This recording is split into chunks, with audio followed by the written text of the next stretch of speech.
Here we go. All right, there we go. Good evening, everyone. Once again, thank you so much for your patience. My internet decided it wanted to be crazy, but we are here. I'm thankful. So let's go over a few housekeeping things. And yes, let's answer all the questions that you may have for the homily assignment. So I did not see you last week. Hopefully you were able to check out my video that I had for you. Just a few things I want to highlight because we are wrapping up so fast. It's so scary. This week is the week of the 14th, week 7, week of the 14th. And I want you to focus on what we're going to chat about tonight is your final homily project. So you don't have a discussion post for tonight, for this week, for this week. We're going to meet, well, today's Thursday. Today, we're going to talk about chapter 4 in Cleophas LaRue's book. Another thing I do want to highlight, I'm going on vacation next week, so we won't have class next week, Thursday the 24th. However, tonight's session, we'll talk a little bit more about your final homily, because I will make time on the 31st, July 31st, our regular Thursday night. And if you would like to present it at that time, I will be here. And when I say here, on the Zoom to allow you time to present, if you don't want to upload. So let's talk about the final homily. I do want to tell you that, oh my goodness, let me tell you this. I shouldn't have said the outlines, but I graded the introductions. And they were all fabulous. We don't have a huge class, but they were all fabulous. I can see where you're going. You followed the directions to the T. So if you look, I finished them up today, and make sure that you look on your submission, because I like typing it and give you feedback, or you'll see the feedback in the box. Okay. So all of you, kudos. I wish you could read each other's stuff, but I'm not going to do that to you. It was so refreshing, and it was so encouraging. So I really want to say thank you. All of them were on point. I don't have any student that, in all these years that I've been teaching this class, I don't have anybody where I had to say, you got to do this over. We're going to tear this down and we're going to reconstruct it, because sometimes that has happened, but nobody needs to start from scratch. So you were all fine. And I felt really good about that. So I want to say kudos to you, and keep doing the good work. Now, stay right there and let's go over the directions.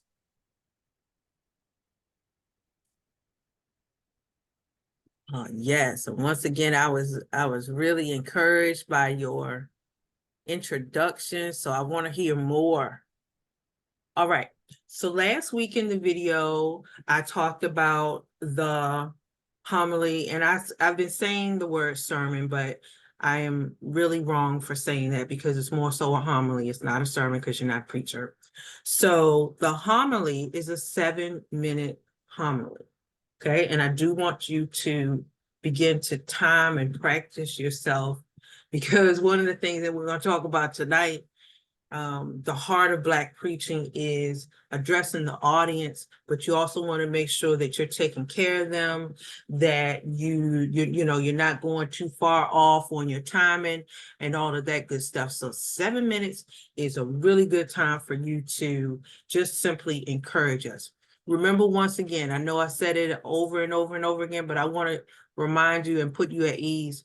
By no means am I expecting you to become a preacher. I want you to be the same wonderful person who you are.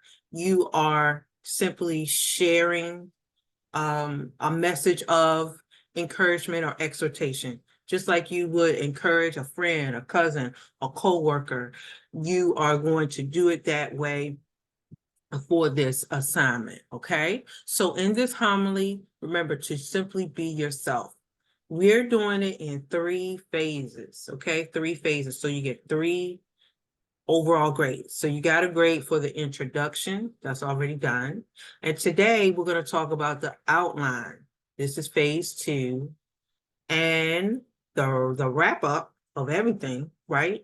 Then you'll get another grade, excuse me, for the overall delivery. Now, once again, if you, oh, can you all hear me? Yes, it froze for a second, but you came back. Okay, I saw that it popped up, said internet unstable. Okay, this internet is not going to deter us tonight. All right, so let's get to the little number 3 that I have there for the delivery of the sermon. Once again, if you don't want to upload it, if you know you might not be able to make it, because remember, we're not going to meet next Thursday. Thursday's the 24th. You can come virtually in this space, same time on Thursday, the 31st. Or if you say, hey, I'm not going to be able to make it, I'm going to upload it. You can upload it to YouTube, and I can send directions and won't necessarily be able to like point it out right here on the screen. Some people like YouTube, some people like Vimeo.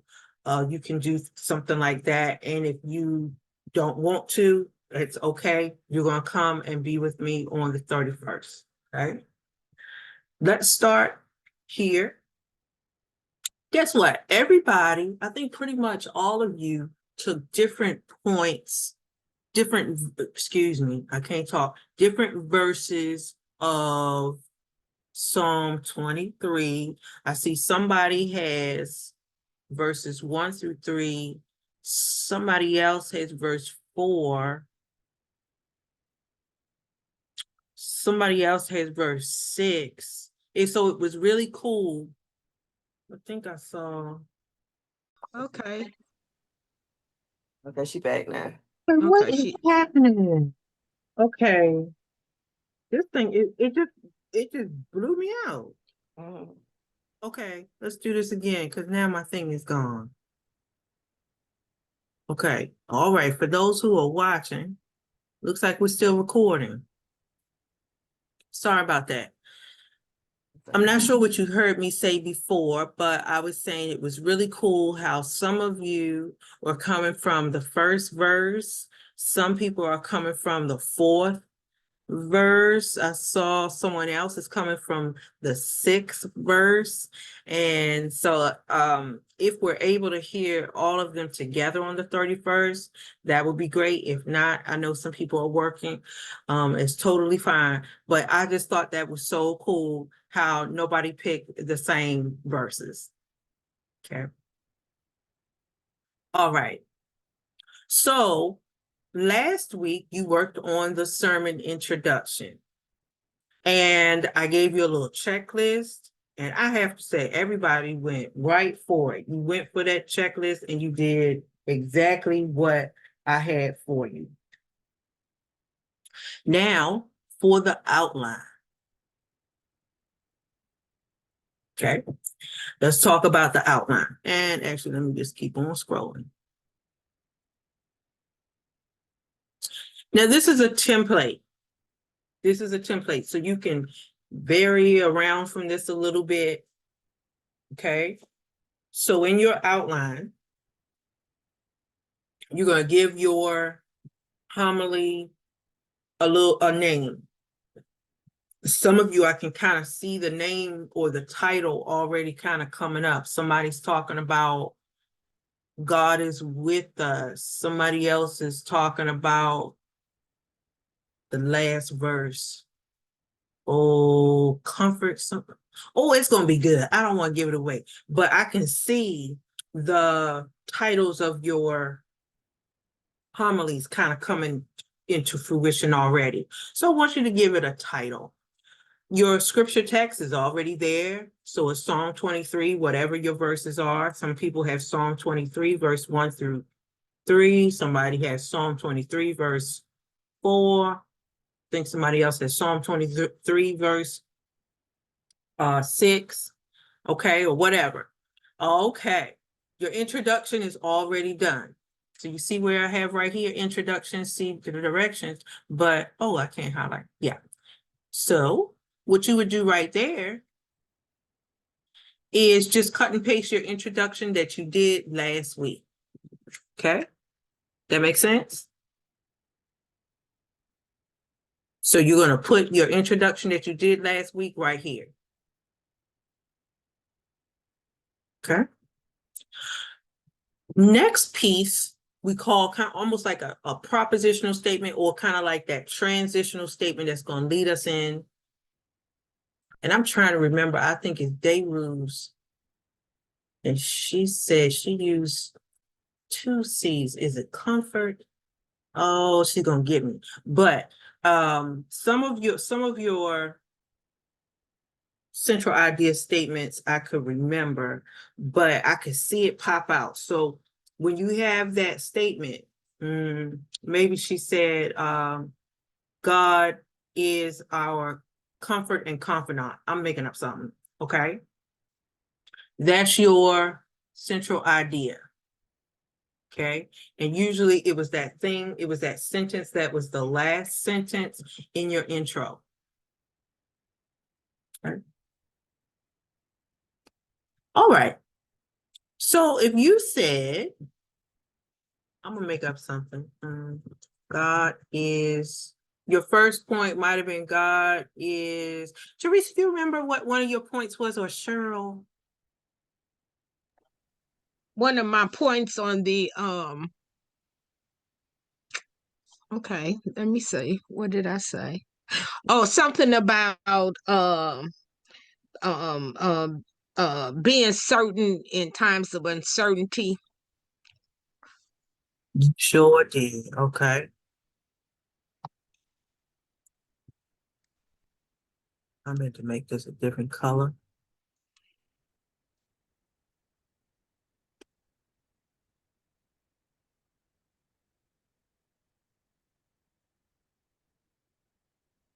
Remember uncertainty, certainty. Okay. And you see where I have first complement dash verse there? You see where I have that? So I apologize. Let me go back. Let me see what verse was that.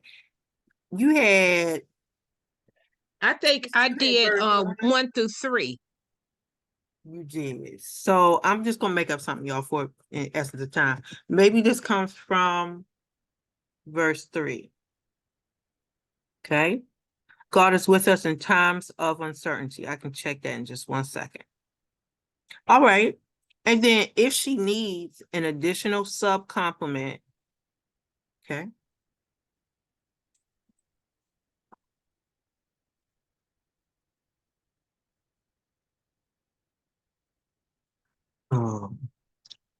We could say something, God is with me in times of uncertainty. And oh, somebody said something about the valley. Can't remember who that was. Maybe she says, God is with us in the valley. And if needed, remember, I've got, if you have something that you want to bump up. So the sub complement is like, what else do you want to say about God is with us during times of uncertainty? It's just like an outline. Like, what other support do you have for that you found in the scripture? Does that make sense? Yes, but we need to add the verse. Does the verse have to be with it? The verse had to be with it. Okay. Okay. And then if you have something else you want to pull, right? You're going to make that a B in your outline. And you're going to explain a little bit more about it. So where I have God is with us in the valley, right? We might talk about what's a valley experience. It's, it could be a downtime in our life and so on and so forth. The valley is kind of like the low place where you don't want to be, so on and so forth, right? But we know that God is with us in the up days and the down days. Then when you come to that transition, right? I've got transition. Transition means give me some type of wording, a sentence that say we're going to the next thing. So here for transition, I might say, and we're going to work through something together. We might say, not is only God with us in the valley, God is also with us in the mountaintop. Okay. That will be our second compliment. And then you want to say where you got it from. I got this from verse whatever. Okay. What's up with the mountaintop? So that might be my A. The mountaintop experience is a glorious time. You know, we're happy and we're having fun. Okay. Most of you will have at least 2 points. You might not have 3. And I want you to understand that. We only got 7 minutes. So this is if needed. Okay. So you definitely got 1 thing to say. Most of you had 2 things to say. And when I say things to say, you're pulling out points. If you have a third, that's totally fine. I did see that. I did think I saw it on at least 1 person. Okay. If you had a third point that you wanted to highlight, that's going to be called the third compliment. And then you add the verse. Okay. What do you want to say about that third thing? That's going to be your A, and explain it. You got something else? That's going to be your B, and then explain it. Now we're not going into no more points. The next thing you're going to do is give me a sentence to say, hey, we're wrapping up. Okay. Now that I told you about all that, okay, remember that God is with us in times of uncertainty and what I say on the mountaintop. That's my closing. Okay. Let's do this. Y'all want to work through one together?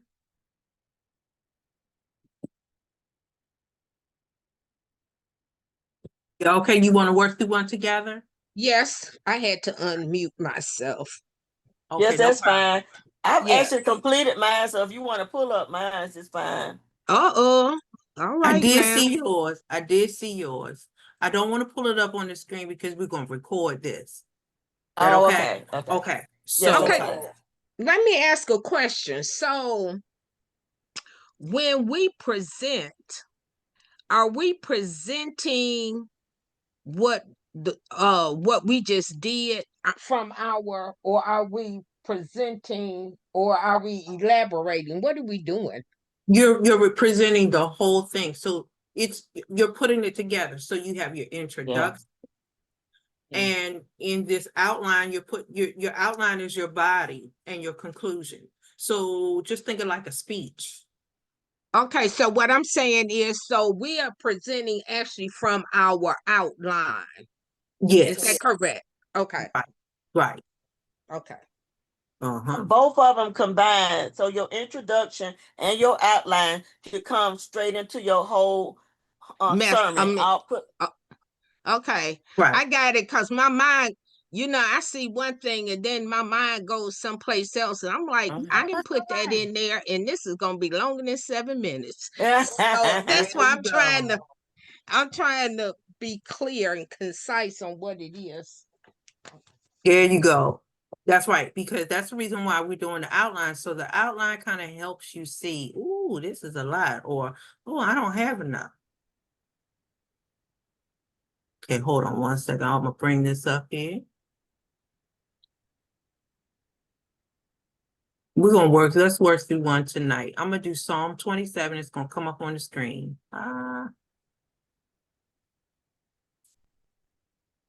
We'll do this one together.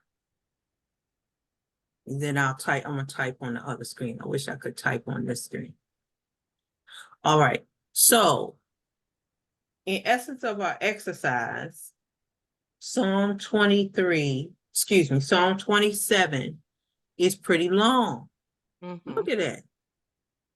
So we know from our reading in this course that we can't, for this assignment, right? And for preaching, it's pretty hard to preach 12, 13, 14 14. verses. Okay. However, for this short exercise that we're going to do,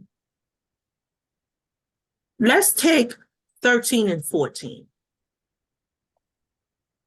Oh, Lord, get off of there. Sorry about it. I was going to highlight. There we go. We're going to take verse 13 and 14. One of my ladies read that for us. 13, I will remain confident of this. I will see the goodness of the Lord in the land of the living. Wait for the Lord. Be strong and take heart and wait for the Lord. All right. What I'm going to do is I'm going to highlight that. And remember, that's Psalm 27, okay? So let me come to my outline. Let me know if y'all see me moving around here. Can you see my outline on it? No. See, yeah, something happens when I switch. Okay. I don't like that. Okay, let me do it again. Know if you can see it. Yeah. Yeah. Yes. It's like for some reason when I go to another screen, it won't follow me. All right. So this is Psalm 27. And so we learned that you can't do everything because we're going to be there for a while. We can only do 13 and 14. Oh. Okay. Now we practiced last time we said in our introduction, and y'all did this so well, to hook it. What did I mean by a hook? Something that grabs the audience's attention. All right. I remain confident of this. I will see the goodness of the Lord in the land of the living. Wait for the Lord and be strong and take heart and wait for the Lord. Hmm.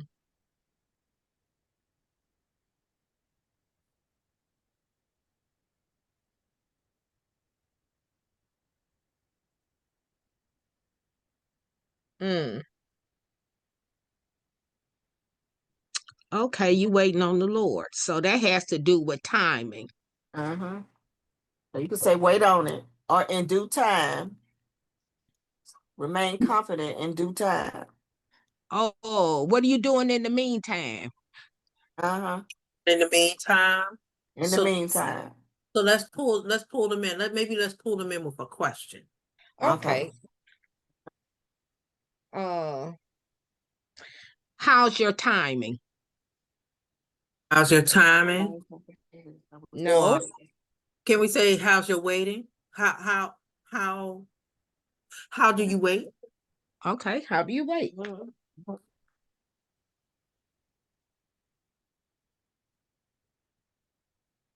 Do you ever feel like it's taking too long? How do you wait? Are you strong enough to wait? Or are you still waiting? Are you still waiting on that particular thing you've been praying on for X amount of years? Or what are you waiting for or waiting on? Yeah. Or who are you waiting on? Yeah. Yeah, because sometimes we can wait on people. Mm-hmm. Okay. So in this exercise, all right, excuse me. How do you wait on God? Do you feel like, God's taking too long to answer your requests? What might you be waiting on? What are you praying for? Okay, so we hooked them in. Okay. Now, let me go back because my mind is not going to remember all these things. Okay, we got our hook. Okay, now we're going to mention our purpose. It said, did you mention your purpose in a sentence? Actually, let me put this. I'm gonna put this in the chat so that y'all can be reading it. Because I'll forget everything that was supposed to be.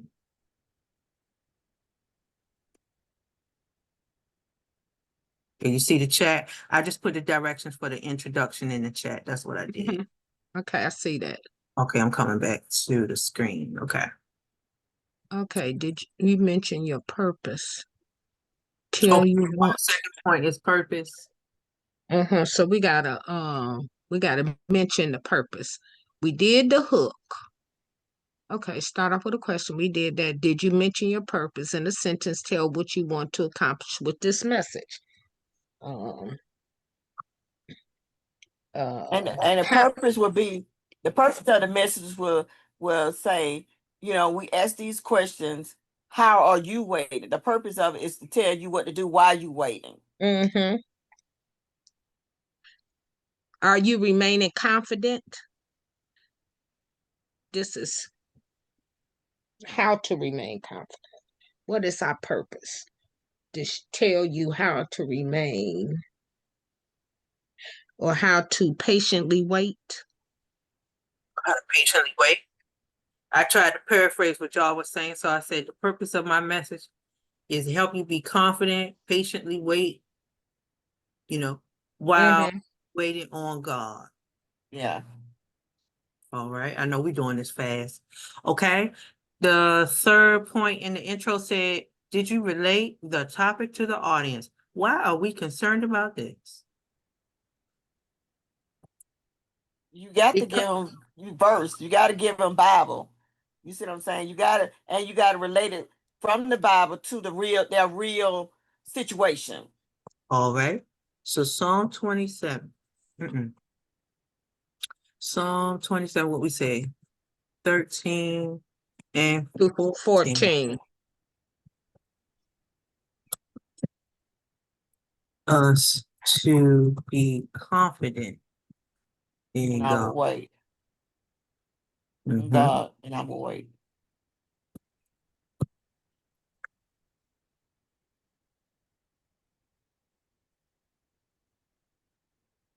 Then, okay, keep going. Why would the people want to know about being confident and waiting on God? Because God's timing is not our timing. Mm-hmm. And delay is not necessarily a denial. Well, you go ahead and preach then. Because delay is God's ways are not our ways.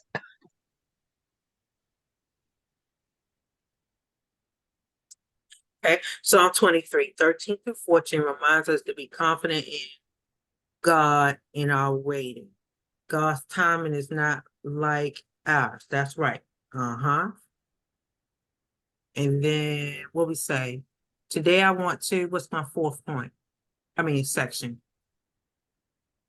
Let's see. Did you focus on the topic? Make sure your topic is clear. That's our topic. Did you relate the topic to your audience? Yes, we did that. Give a central idea of what you will talk about. A central idea can be something like, today I want to share 2 ways we can increase our faith. So today,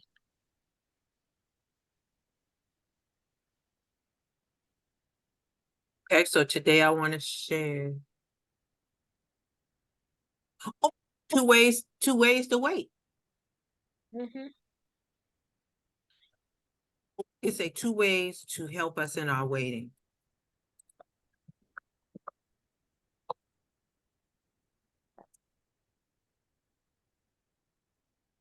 We say, which are, okay, what is she telling us? We got to be strong. To be strong. And to take heart. And take heart. Okay, so will we need to kind of explain what take heart means? No. When we get to the points, we will. Oh, okay. And wait for the okay. Okay, and we're doing this fast. Okay. All right. So this is our example of our intro. Okay. When I get right here, I got propositional statement, and I'm on. This is this right here. Okay.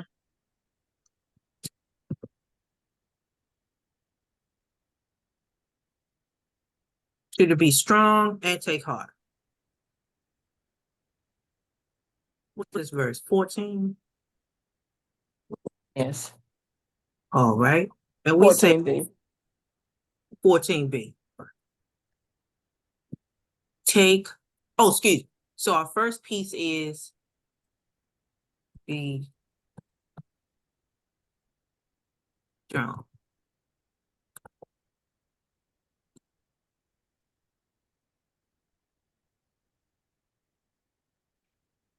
Wait for the Lord, be strong and take heart. Okay, be strong.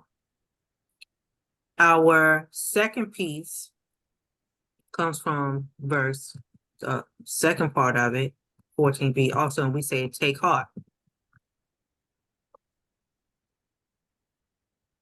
Okay, we go up here. Then we're gonna talk about what does it mean to be strong. Uh-oh. And I know we're moving fast on this. Okay. Being strong means what? What we gonna tell them about that? About being strong. Mm-hmm. Well, we'll talk about endurance, to endure, to persevere. It's almost like being strong and having the patience to be strong enough to wait. I think. Uh-huh. So like in this example, we don't necessarily mean being strong like having muscles, right? Mm-hmm. Right.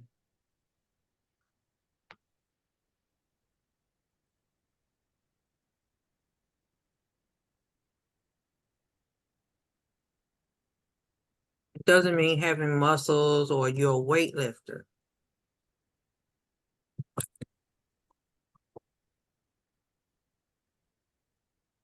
Got a typo there. Perseverance, something ain't right. Oh, okay. Perseverance. Okay. All right. Now we just thought this is short. Okay, we said, all right, what does it mean to be strong while we're waiting? Being strong means you have endurance, you're persevering, your hardships. It means to have patience. These things aren't easy, right? And we could tell a little bit more. It's not easy to have patience when you're going to the hospital. It's not easy to have patience when you have a sick parent or a sick child, right? So we could give, more little examples and things like that. You get what I'm saying? Mm-hmm.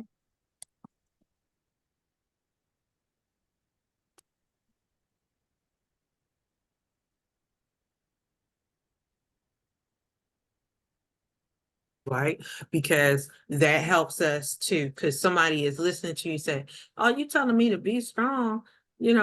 I just lost my child, or I just, lost my job, or whatever. This catastrophic thing just happened, and they're waiting on the Lord for some type of change, right? So we want them to understand that being strong doesn't necessarily mean like you gotta be this super person, you gotta be a superhero, but it's weathering those storms. And even though it's uncomfortable, totally uncomfortable, right? Totally, we don't like it. It's trying to have the patience to see where God gonna lead them. Okay. Hmm. All right, in the transition. So we're gonna figure out how we're gonna get to this second part in taking heart. Hmm.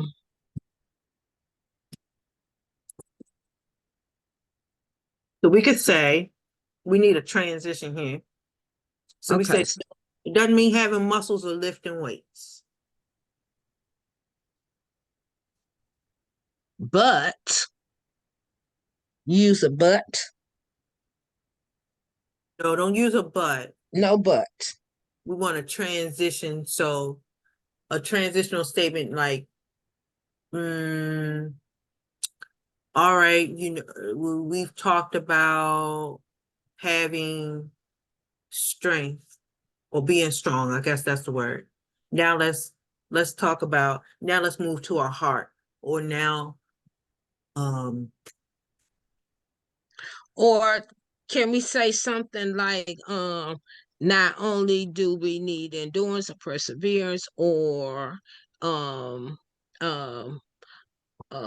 perseverance, but all no buts.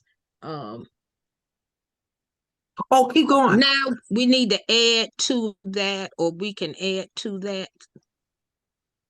Now we We must add. say not only do we need endurance. Oh, let's put it like this: endurance during the hard times, because it's not fun times, right? Mm-hmm.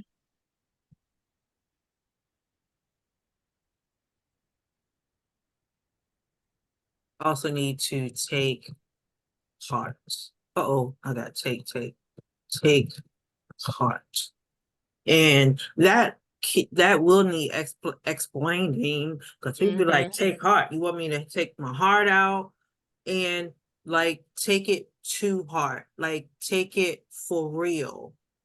This might be also an area where the preacher will need to Illustrate. yes, but also look at the original language of the psalm. So you would look at the Hebrew and see what did the author mean by heart in that. Oh. Uh, Mm-hmm. to help the audience members, like, okay, what you mean? So so let's go here. Take heart here would mean, you know how we say, I took that to heart. Mm-hmm. What's that mean? Mm-hmm. Mm-hmm. I took it seriously. I took it like I needed something that to mean something. I took it, yeah. Mm-hmm. Yeah, like you placed it safely in your heart, and I'm going right here, like not our actual organ, right? Uh-huh, Mm-hmm. You stowed it in your heart. You kept it close uh-huh. to you. Kept it Mm-hmm. close. Mm-hmm. Took it seriously. You stole it in your heart that, oh man, this is not fun. This is not easy, but I have hope and I have promise, and it's deep down inside of me. It's deep down in my heart. Okay. Or let's see, you took it to heart, you internalized it. It has some kind of effect on you. It has an effect on on you. Mm-hmm.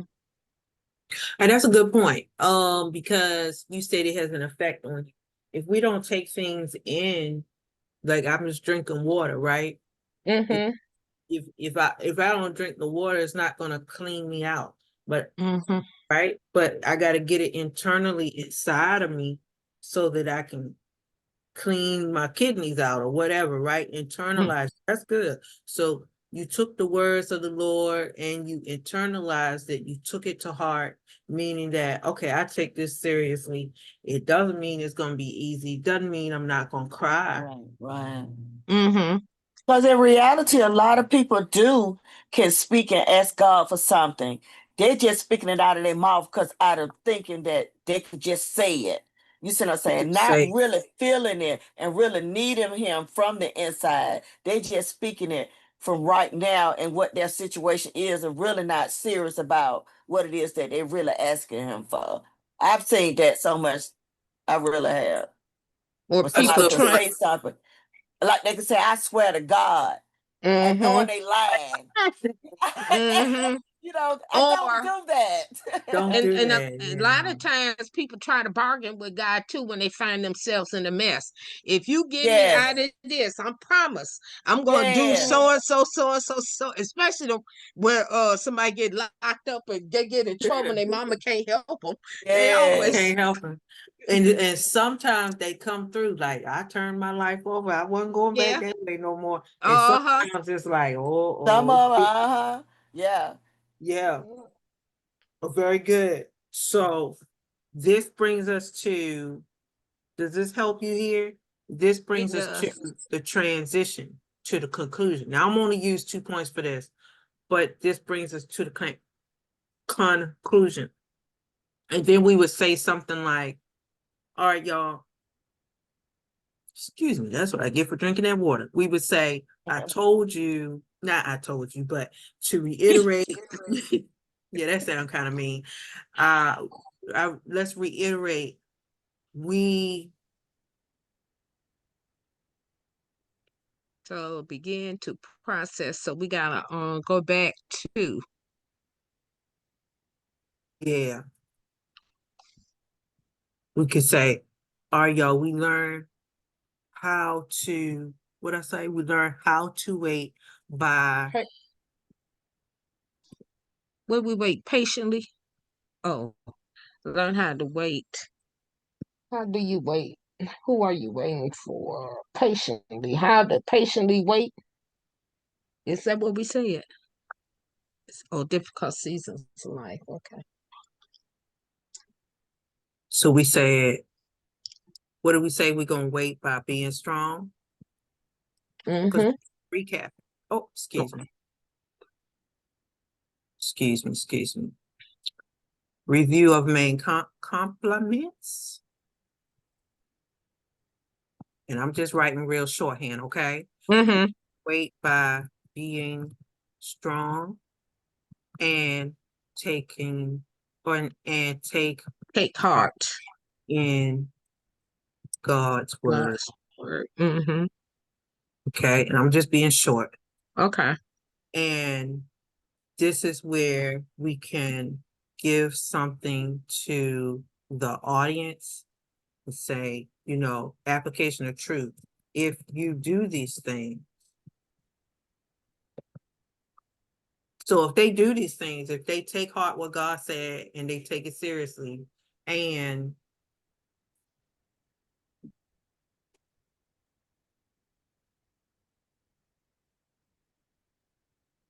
remember, in the being strong, it's not like, oh, I'm this superwoman, or I don't cry, I don't have no feelings. It's not that. It's that they're holding strong and they're trying to endure in whatever God told them.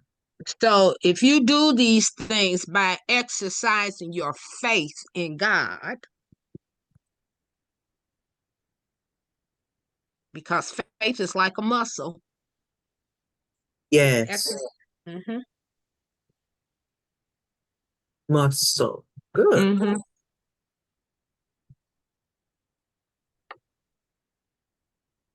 Like a muscle. And then what's it gonna do? It's going to strengthen you.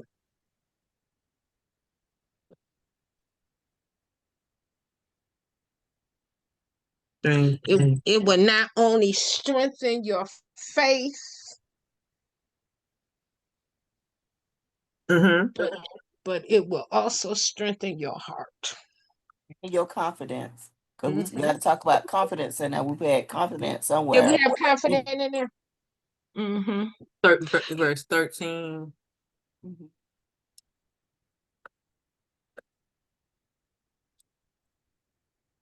Oh yeah, that's true. Yeah, it will. You do those things, so you were saying, hey, we know we all have hard things in life. It's rough and it's ugly, but be strong. Remember, being strong doesn't mean that you don't cry. Being strong doesn't mean that everything's gonna go wonderful, wonderful. And we did that. So that was our first point, right? Then our second point was, all right, remember, we got to take heart.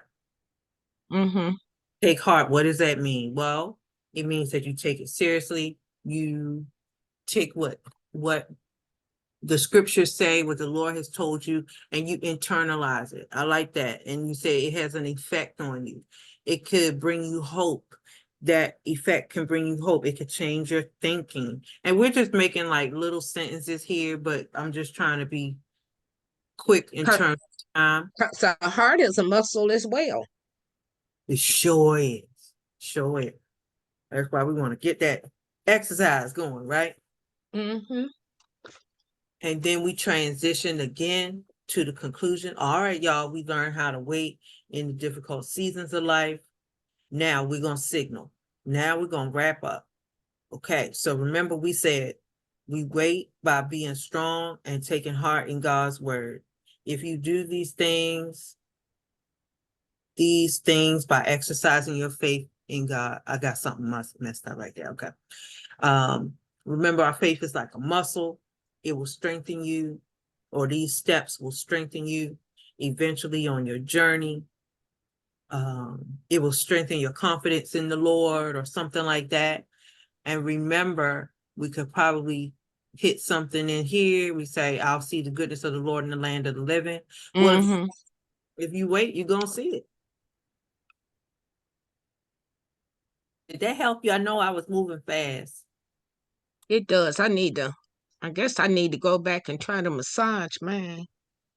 It takes time. It takes time. It's not something that you're going to be like, boom. It's okay. It's okay. So what I wanted to do in that exercise is just kind of walk you through. I didn't want to use Psalm 23 because be giving y'all some answers, but that does help us a little bit with pulling it together.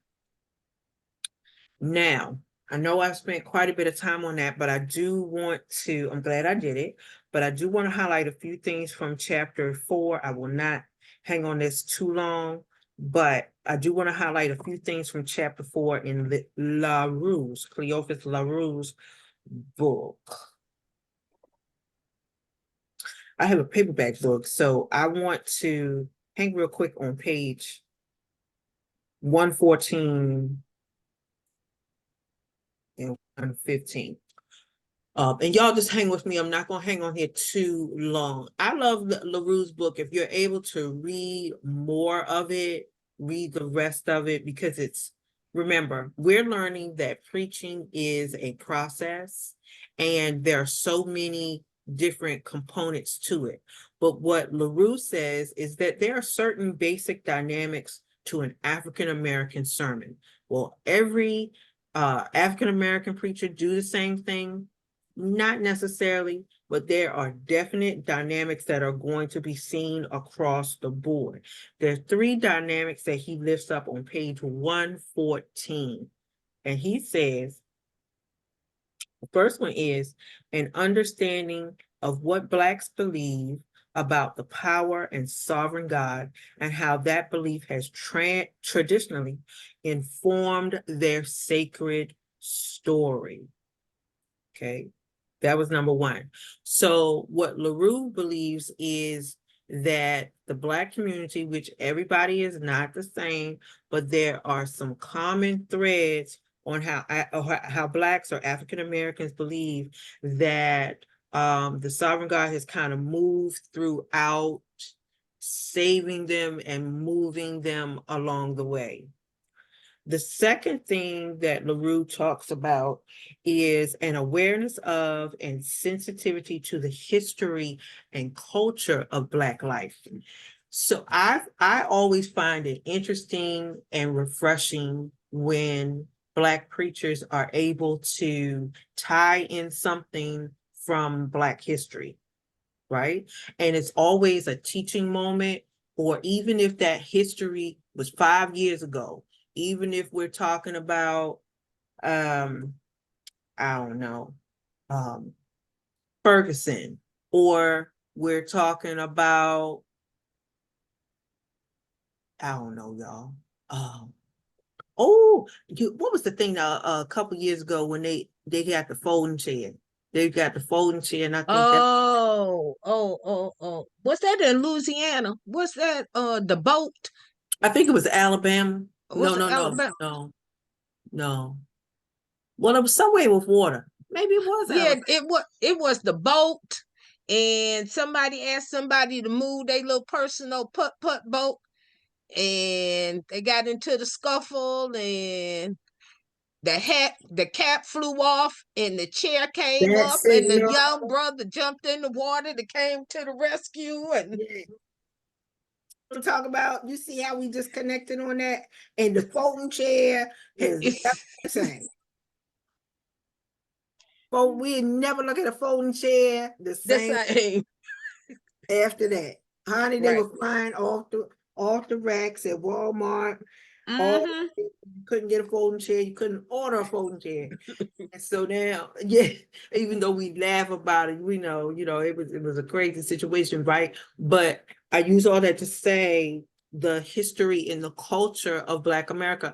And so when that happened, I mean, you heard it in Black sermons where, okay, we know what happened. It's not nice to hit people over the head with a chair. No. But the premise was, in history, we have always come together. If someone's going to bother one of us, you're going to bother all of us. And whether that was, slavery time, and we're looking out, whether it was civil rights time, and we were looking out, whether it was the lady down the street and she had to go to work and the kids were left there, somebody was going to watch somebody was going to watch the kids, right? And so that the Black preacher will dig into that history and that culture and even bring it to modern day situations as well. All right. And So, then not to cut you off. So, in other words, he's going to try to help us see or explain to us why we still do some of the things that we do, or how we react to some of the things. right, by tying in history. So when that guy threw that hat up and got that folding chair, and the other brother came swimming, I died. I said, Lord, he came swimming across the ocean. And Mm-hmm. all of that was, I mean, that was like history just coming back. One, you're not gonna bother one of us. You bother all of us. Well, it was he was outnumbered too. He was. Mm-hmm. So he had to have some backup. They thought they had him. He sent a signal. He sent the signal. There's always a symbol, right? Just like with the drums and the other stuff, there's a signal, there's a He message. sure did. He sent the signal, and they came running. They came Mm-hmm. running and wore him out. All right.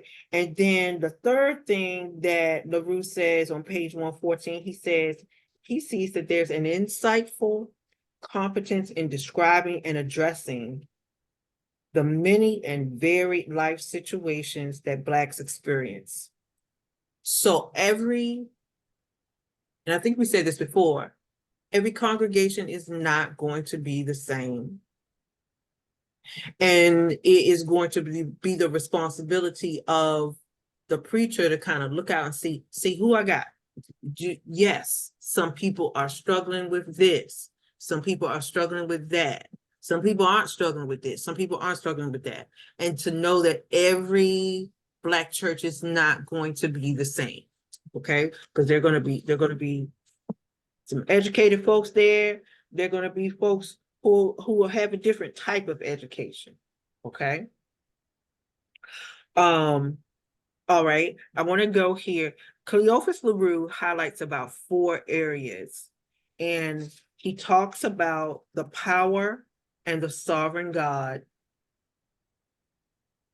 On page 115, I thought this was something really interesting. He said, powerful Black preaching speaks forth the things of God.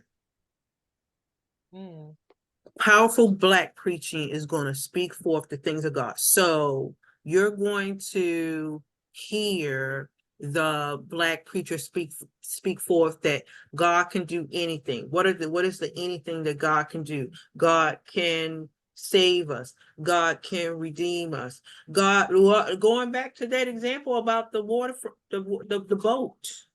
God will send, now I'm not saying it's right to hit people over the head, but God will send you help in Time of trouble. time of trouble, right? Sovereign God will not let God's people be hurt without sending some type of rescue for us. And sometimes that rescue comes in ways that we couldn't even imagine. The guy swimming across the bay. He says that the sermon must be about God, Mm. the sovereign God, the God who can do anything, the God that has all power in God's hands. And so that is something that's definitely going to be part of African American preaching. He says also, I'm going to move through a little bit. He also says that there is going to be declaration on page 117 about liberation and survival. We didn't get a chance to talk about him too much today, but if you get a chance, I want you to look up Dr. James Cone, like ice cream cone, Cone. And Dr. Cone is known as a liberation theologist in kind of like the 1960s, 70s. However, Dr. Cone believed that when we read scriptures, God is with the oppressed. When you see many, I mean, the children of Israel, the people of Israel, all they were the oppressed individuals, individuals who were being hurt. That God was with those groups of people. Hagar, right? God was with her in her wilderness experience, came and met her in the desert. Okay. Mhm. And so Cone, Dr. James Cone, we just don't want to survive, right? We just don't want to survive. We just here day to day. I'm just here. We want to be liberated. And so liberation is like, okay, how do we get free of this? Maybe I don't get out of the slavery today, but I'm liberated here. And then, hey, we're in a totally different place now in 2025, right? Where we're not shackled, we're not on somebody's plantation, but the liberation is, I think Cheryl mentioned this earlier, in how we're speaking, not speaking in this victim mentality that, oh, this happened to me and this happened to me. Okay, well, this happened, but God has the power, and guess what? The spirit lives in us that we can do things. We're liberated. We're walking free. We're not just surviving from day to day. Okay. Just highlight a couple other things here for you.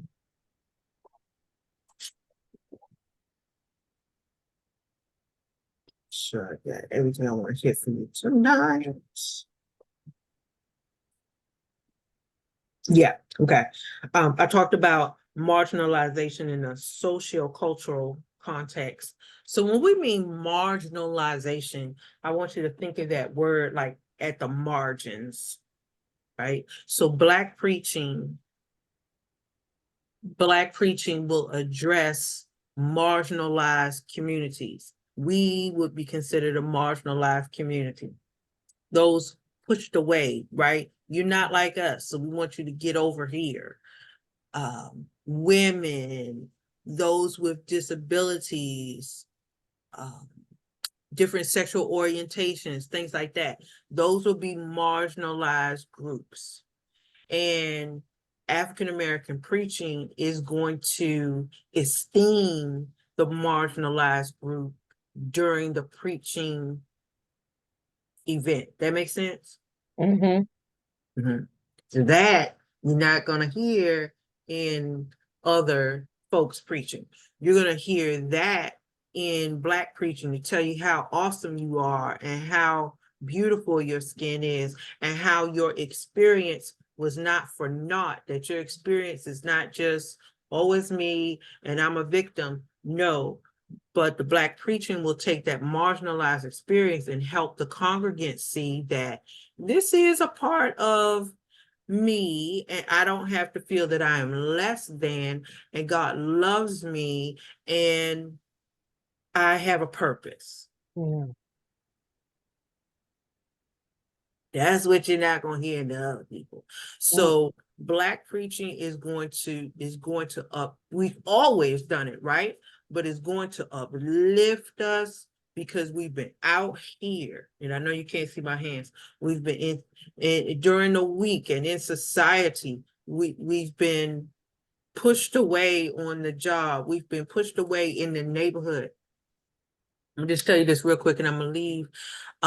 There was a lady, I don't know if you can find this article, but there was a lady, 2025, y'all, black Mm. lady in Florida, and she had a beautiful home, a nice neighborhood in Florida. I forget, I think it was Hillsborough County, and her HOA put her in jail. And you're like, what? Beautiful homeowner. I mean, the house was sharp. It wasn't like a mansion or nothing like that, but it was a beautiful house. And it was because her grass wasn't, they said the grass was cut when they showed it, but it said her grass was dying, the grass was brown, her something about her mailbox. Oh, it was foolishness. Okay. Silliness. And she had like some court dates. She didn't respond because it's like, look, I need to go to work. I'm not responding to foolishness like this. Long story short, they had put a warrant out for her arrest. She's arrested. So here this working woman, African-American woman, a mother, it was taken away from her children for about a week to jail because you had brown grass. We're talking about marginalized individuals that are continually seeing discrimination every day, just literally trying to breathe. And so what Cleophas LaRue says is that the Black preacher's job, right? The Black preacher's job is to take those listeners. Now, everybody may not have a home in that congregation, right? And when I mean a home, they might not be a home owner. But everybody in the, I shouldn't say everybody, if they're African American, in the congregation has had some type of struggle with somebody not accepting me in a particular group, whether it was school, at the job, on the bus, whatever it was. Okay. Okay, I'm gonna stop real quick. I know I've been talking, but I tried to fit that in. Any questions or anything you saw interesting? Want to bring up? There's so much. It is. It really is. It really is. And LaRue just really speaks of, he says, only the Blacks, he said, only Black people can speak of, what did he say here? He said, only Blacks can fully speak of God as related to their Black condition. That's on the bottom of page 115. I have a question too, Uh-huh. because I have some friends and they're into the interracial marriages, and it seems to me that the husbands are African American, and it's like they usually found more refuge over in a predominantly Black community. Wow. I mean, everybody's different. They are, and I think Yeah. too sometimes because some of my good friends, her parents used to be Ku Klux Klan, Wow. and she's married to, an African American man, and I can, Wow. and this is her second marriage. They've been married for a while too. They don't have children together, but she has grown children from her previous marriage. And although she never talks about it, sometimes I just kind of wonder and think that possibly, she's had too, because I think for a long time, her job didn't even know that she was married to a Black man. Wow. So I think, I think it could go, I think it can go both sides of the coin, because like she said, she had a little friend, she went to the friend's house, the friend's parents, they go to church. She asked her mom, could she go to church? So she started going to church with them. That's how she got introduced to the Lord. And she was just saying that, you know, she would have just lost out on her wonderful Black husband, and so I think you know, her family, well, at least her children, they seem to receive him well. They, you know, they've been together for a while. But I imagine too that on the other side, people who are involved or married, they too, you know, have their fair set of challenges as well. Yeah, sure do. It's a challenge. Mm-hmm. Mm-hmm. Right, let me hit stop right here real quick.